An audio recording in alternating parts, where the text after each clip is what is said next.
Shalom Elohim, haleluya, puji nama Tuhan. Semangat pagi Bapak Ibu Saudara yang dikasihi Tuhan kita, Yesus Kristus. Jumpa lagi bersama saya Pendeta Samuel Mawuntu dalam Renungan Pagi ke 1795 hari. Renungan pagi ini mengudara, puji Tuhan. Bapak Ibu Saudara yang dikasihi Tuhan, sebelum kita mengawali segala aktivitas kita di pagi hari ini, mari kita buka hari ini bersama Tuhan dengan mendengarkan firman Tuhan. Sebelum kita membaca, mendengarkan, dan merenungkan firman Tuhan hari ini, mari kita berdoa. Minta pimpinan Roh Kudus. Kita berdoa. Bapa di surga, kami sangat membutuhkan kebenaran firman-Mu sebagai makanan tubuh, jiwa, dan roh kami. Kenyangkan kami, puaskan kami dengan firman-Mu ini, agar kami kuat menghadapi kerasnya kehidupan ini dan tetap menjadi berkat, tetap menjadi terang Tuhan di antara kegelapan dunia ini. Kami buka hati kami, siap ditaburi benih firman di dalam nama Tuhan Yesus yang adalah firman Allah yang hidup. Kami berdoa, amin, haleluya. Bapak Ibu Saudara yang dikasihi Tuhan, bersama dengan saya kita akan belajar Alkitab dari kitab Kejadian sampai kitab Wahyu. Mari buka Alkitab kita dalam kitab Bilangan pasal 34 ayat 1 sampai ayat 12. Di bawah perikop batas-batas tanah Kanaan. Demikian firman Tuhan. Tuhan berfirman kepada Musa, perintahkanlah kepada orang Israel dan katakanlah kepada mereka, apabila kamu masuk ke negeri Kanaan, maka inilah negeri yang akan jatuh kepadamu sebagai milik pusaka, yakni tanah Kanaan menurut batas-batasnya. Adapun sisi selatanmu ialah dari padang gurun Sin menyusur Edom, maka batas selatanmu mulai dari ujung laut Asin di sebelah timur. Lalu batasmu membelok di selatan pendakian Akrabim, terus ke Sin dan berakhir di sebelah selatan Kades Barnea. Sesudah itu ia mencapai Hasar Adar dan terus ke Asmon. Kemudian batas itu membelok dari Asmon ke sungai Mesir dan berakhir ke laut. Batas baratmu ialah laut besar dan pantainya. Itulah batas baratmu. Inilah batas utaramu. Mulai dari laut besar haruslah kamu buat tanda batas ke Gunung Hor. Dari Gunung Hor harus kamu buat tanda batas ke jalan yang menuju ke Hamat. Lalu batas itu mencapai Sedat. Kemudian batas itu mencapai Sifron dan berakhir di Hasar Enan. Itulah batas utaramu. Sebagai batasmu di sebelah timur, haruslah kamu membuat tanda batas dari Hasar Enan ke Sefam. Dari Sefam batas itu turun ke Riblah di sebelah timur Ain. Kemudian batas itu turun lagi dan mencapai tebing danau Kineret di sebelah timur. Lalu batas itu turun ke sungai Yordan dan berakhir di laut Asin. Itulah negerimu menurut batas-batasnya sekeliling. Amin. Haleluya. Bapak Ibu Saudara yang dikasihi Tuhan, kalau ada yang tanya, apa dasar Tuhan memberikan tanah Kanaan itu kepada bangsa Israel? Dasarnya ya firman Tuhan ini. Amin. Haleluya. Firman Tuhan ini adalah akte tanah yang Tuhan berikan kepada bangsa Israel. Saudara yang dikasihi Tuhan, kalau kita melihat tentang akte tanah itu berarti tanda keabsahan kepemilikan. Dan akte tanah yang saudara punya itu bisa dicuri orang, bisa diambil, bisa hilang saudara. Tapi akte tanah yang Tuhan berikan kepada bangsa Israel tercatat dalam firman Tuhan yang tidak mungkin hilang. Artinya, kepemilikan tanah Yerusalem atau tanah Kanaan itu memang sampai selamanya itu milik Israel. Coba saudara perhatikan firman Tuhan ini. Ini sangat detail saudara.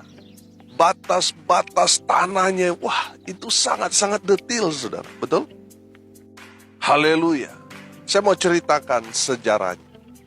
Tanah Kanaan ini adalah tanah yang Tuhan janjikan kepada Abraham.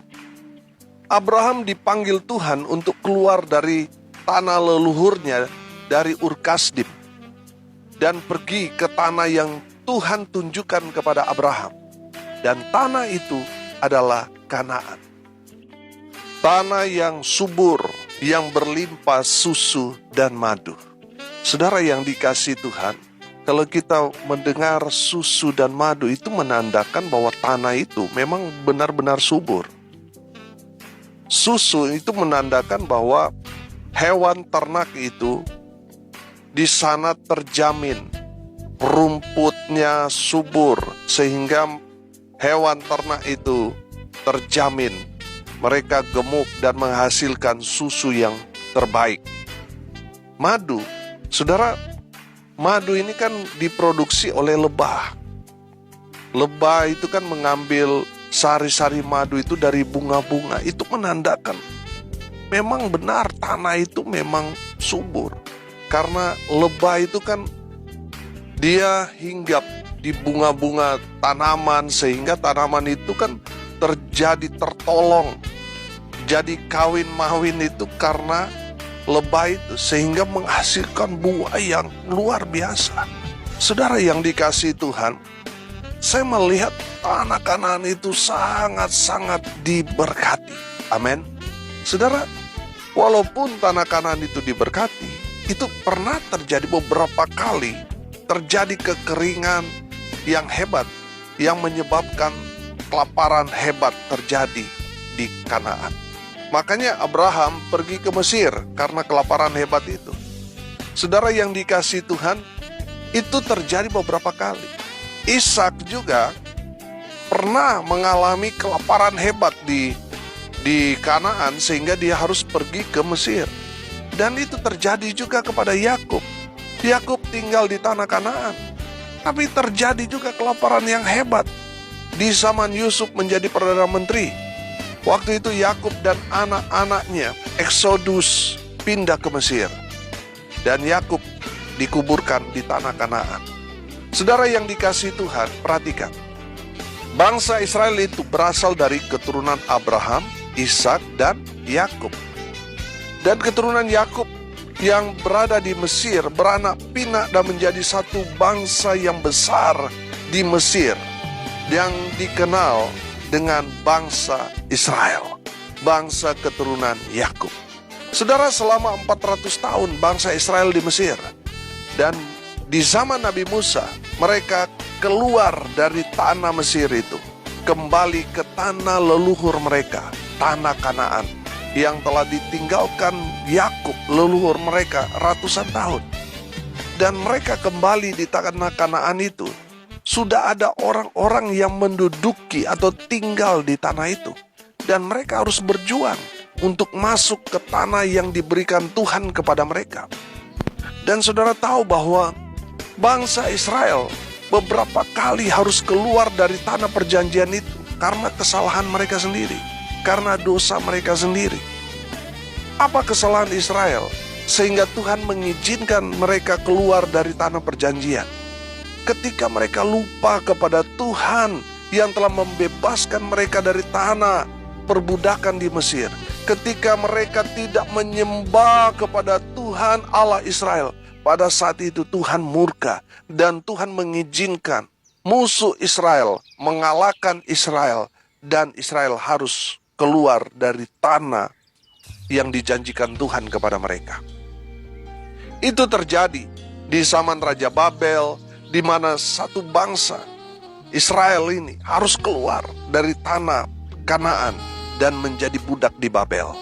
Israel kembali ke tanah perjanjian di zaman Raja Kores.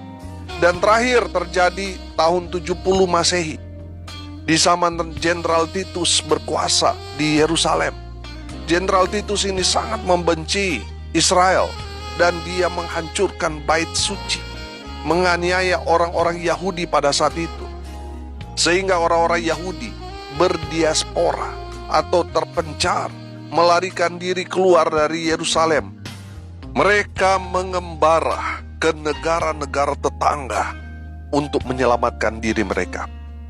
Rupanya sejak tahun 70 itu, orang Israel meninggalkan tanah yang diberikan Tuhan kepada mereka. Mereka semua keluar dari tanah itu.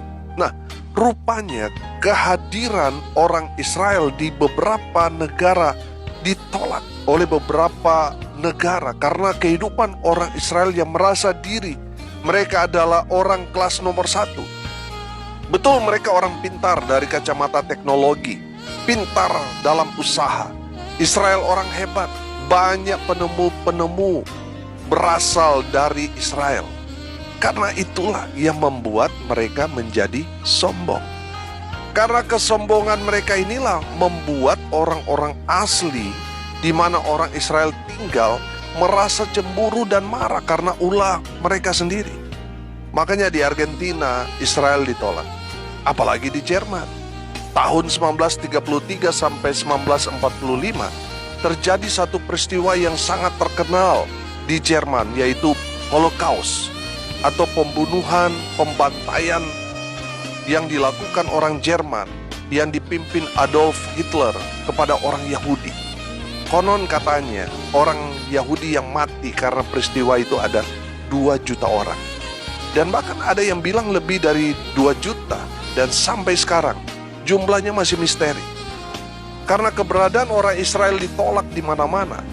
Orang-orang Israel kemudian berkoresponden, saudara, atau saling memberi kabar. Dan mereka terhubung satu dengan yang lain. Kita tahu bahwa bangsa Israel itu adalah contoh bangsa yang tertib administrasi. Data orang Israel itu tercatat di data mereka, saudara. Dan di tahun 1946, Ben Gurion yang adalah seorang wartawan Israel berhasil mengumpulkan tokoh-tokoh Israel. Mereka kemudian bersepakat untuk kembali ke tanah leluhur mereka di Kanaan, tanah perjanjian yang diberikan Tuhan kepada Israel. Karena mereka berpikir begini, kenapa kita ini ditolak di mana-mana? Karena mereka menyadari bahwa mereka ini hanya sebagai pendatang di negara-negara itu. Makanya tidak heran kalau mereka itu ditolak. Mereka kemudian memutuskan agar kita tidak ditolak di mana-mana, kita harus kembali ke tanah leluhur kita. Dan itu terjadi di tahun 1946. Israel dari segala penjuru datang ke Yerusalem. Dan tahun 1948 Ben Gurion mendeklarasikan kemerdekaan Israel. Israel menjadi negara yang diakui pada saat itu.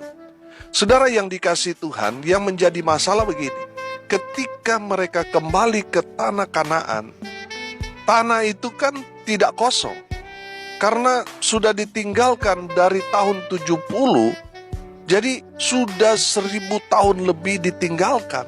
Tanah itu rupanya sudah ada orang-orang Arab yang tinggal di daerah itu.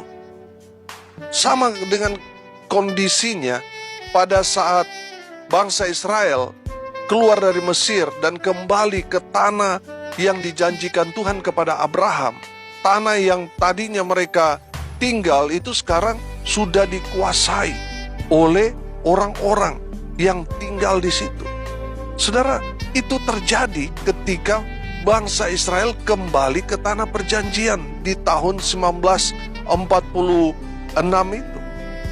Karena sudah 1000 tahun lebih ditinggalkan, rupanya sudah ada orang yang tinggal di situ.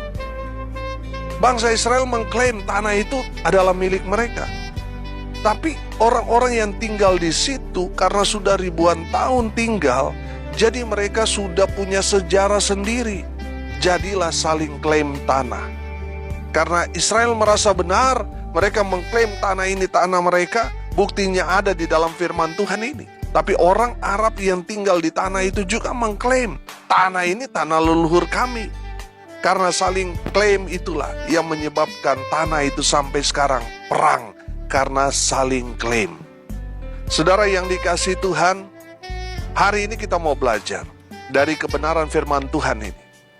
Yang pertama, tanah Kanaan yaitu Yerusalem, adalah milik bangsa Israel. Itu yang pertama. Pertanyaannya, buktinya apa? Yang kedua, firman Tuhan ini adalah buktinya. Sertifikat tanahnya, akta tanahnya itu ada di dalam firman Tuhan ini. Saudara yang dikasihi Tuhan, mana lebih kuat? Firman Tuhan atau pengakuan di BPN? Mana lebih kuat? Saudara yang dikasihi Tuhan, saudara punya akte tanah. Kalau ada mafia tanah yang kong kali kong, saudara hak milik saudara bisa lepas, bisa dirampas, dan itu terjadi. Di mana-mana ada mafia-mafia tanah yang mengklaim, padahal itu bukan milik mereka. Tapi itu yang terjadi. Saudara, artinya apa, saudara? Pengakuan manusia itu ada batasnya, terbatas. Saudara lihat, bangsa Israel memegang firman Tuhan ini sebagai akte tanah mereka. Kalau saudara baca ayat 1 tadi kan, bicara Tuhan berfirman. Amin. Ini firman Tuhan. Jadi buktinya apa? Alkitab. Satu-satunya negara yang sertifikat tanahnya ada di Alkitab ya Israel. Saudara yang dikasihi Tuhan, untuk dapat menguasai tanah itu sepenuhnya, yang ketiga, Israel harus berjuang. Amin. Harus berjuang untuk berhasil merebut kembali tanah yang Tuhan berikan kepada mereka. Mereka harus berjuang. Haleluya. Makna rohaninya bagi kita, yang pertama, Tuhan sudah menyediakan hak milik kita. Tuhan sudah berikan kepada kita, dan kita harus pegang firman Tuhan sebagai kekuatan pedoman kita. Itu yang kedua. Dan yang ketiga, kita harus berjuang. Berjuang di sini ya kita harus berdoa, berpuasa, dan beriman. Amin. Saudara dengar ini baik-baik. Mungkin saat ini saudara sedang merindukan tanah, sedang merindukan tempat usaha, tempat pelayanan, dan sebagainya. Pegang janji Tuhan ini. Tuhan sudah menyediakan untuk saudara. Amin. Sekarang pegang firman Tuhan sebagai kekuatan, sebagai dasar saudara melangkah. Dan yang ketiga, saudara harus berjuang. Saudara harus berdoa, saudara harus berpuasa sebagai bentuk keseriusan saudara. Dan saudara harus beriman. Amin. Harus percaya pada kuasa Tuhan, bahwa tidak ada yang mustahil bagi Tuhan. Percaya kepada Tuhan, dan itu akan Tuhan nyatakan dalam kehidupan saudara. Karena sudah percaya kepada Tuhan, maka saudara akan melihat mujizat. Haleluya. Mari kita berdoa. Terima kasih Bapa di surga atas kebenaran firman yang sangat memberkati kami. Berkati semua pendengar dimanapun mereka berada. Tuhan memberkati hidup mereka. Tuhan memberkati rumah tangga mereka. Usaha pekerjaan pelayanan mereka diberkati, dibuat beruntung dan berhasil. Dalam nama Tuhan Yesus, hamba berdoa mereka yang sakit disembuhkan, mereka yang lemah dikuatkan, mereka yang berduka cita, Tuhan memberikan penghiburan kekuatan yang datang dalam nama Tuhan Yesus. Hamba berdoa biarlah berkat Tuhan terus mengalir kepada semua pendengar dimanapun mereka berada. Tuhan Yesus memberkati. Hamba berdoa ya Tuhan, biarlah pintu-pintu berkat dari langit sorga terbuka kepada semua pendengar. Bapak Ibu Saudara yang dikasihi Tuhan, terimalah berkat dari Tuhan Yesus.